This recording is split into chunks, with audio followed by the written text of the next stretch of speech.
The note came at 9:43 p.m., thin paper, shaky handwriting. Leave your house in 10 minutes, act normal, trust me. No signature. I opened the door. My neighbor, Daniel, stood outside, eyes wide, face pale. He grabbed my arm.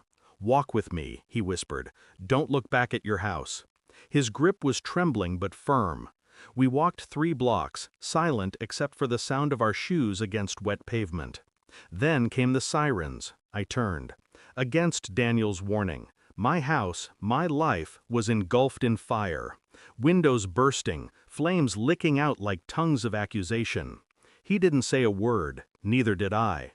But something inside me, something buried and patient, started breathing again. Because I knew that fire wasn't an accident. The police called it an electrical fault. I called it bullshit. Nothing about that fire was natural. The smell of gasoline, the precision of destruction. Whoever did it didn't want me dead. They wanted me erased. Insurance records gone, documents, photos, proof, all ashes. But fire doesn't burn memory. My wife, Elise, stood beside me the next morning, pretending to be shaken. Tears that came too easily. Comforting words that sounded rehearsed. "At least we're alive," she said. She was right. I was alive. But something in me wasn't. That night, when she slept beside me at the hotel, I checked her phone. No password. Too trusting or too arrogant. There it was. Messages to a contact saved under L. It's done. He won't have anything left. My breath slowed. My heart didn't. She turned in her sleep, hand brushing my arm. I didn't move. I just watched her breathe. I didn't confront her, not yet. I became quieter, colder. People mistake silence for calm. It isn't.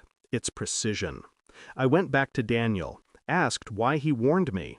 He hesitated, then said, "You didn't hear it from me, but someone was seen near your property. A car, late night, silver Lexus. Elise drove one." I thanked him, pretended to believe it was a coincidence, then went to work. My colleagues gave sympathetic nods and hollow condolences. Elise came by with coffee and concern. She hugged me, whispered, "We'll rebuild." I nodded. Inside, I cataloged every lie, every detail. That week, I started digging. I hired a digital forensics analyst, someone who owed me a favor, to recover deleted data from Elise's phone backups. It took him 2 days. When he called, he said, "You're not going to like this." He was wrong. I needed this. The report came in a plain envelope. Inside, screenshots, voice memos, transaction records. Elise and L. Real name, Leonard Harper. My business partner. They weren't just having an affair. They were draining our joint accounts. Slowly, deliberately. Then torching the evidence, literally. Insurance payout, liquidation funds. The plan was simple. Burn the past, cash the future. I sat there for an hour, reading, listening, watching their laughter recorded in snippets of audio. He'll never see it coming. He's too predictable. They were right about one thing.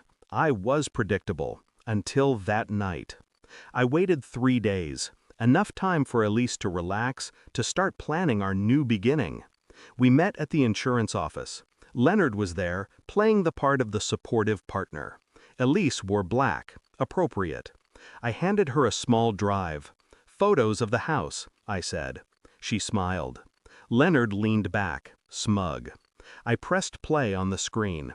Her messages, his voice, the plan, the laughter, the transfer logs. Silence fell like glass breaking.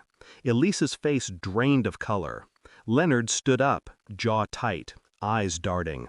I leaned forward. "You should have let the house burn after I left." Neither spoke. The agent's face went pale. I stood, nodded politely, and left them to collapse under their own weight. Elise moved out the next day. Leonard resigned before the week ended. The authorities came soon after. Insurance fraud, arson, conspiracy. I didn't testify. I didn't need to. The evidence spoke better than I ever could. People asked if I felt vindicated. No, I felt clean. One evening, Daniel came by, asked quietly, "You okay?" I looked at him, really looked. He'd saved my life, but what I was now, what rose from those ashes, wasn't the same man he'd warned. "I am now," I said.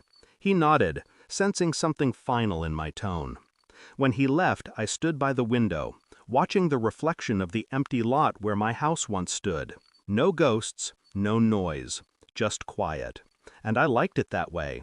They burned my home to erase me, but all they did was set me free. Thanks for watching. Don't forget to like, share, and comment. Subscribe now to Cheating Stories Insight World for more amazing stories.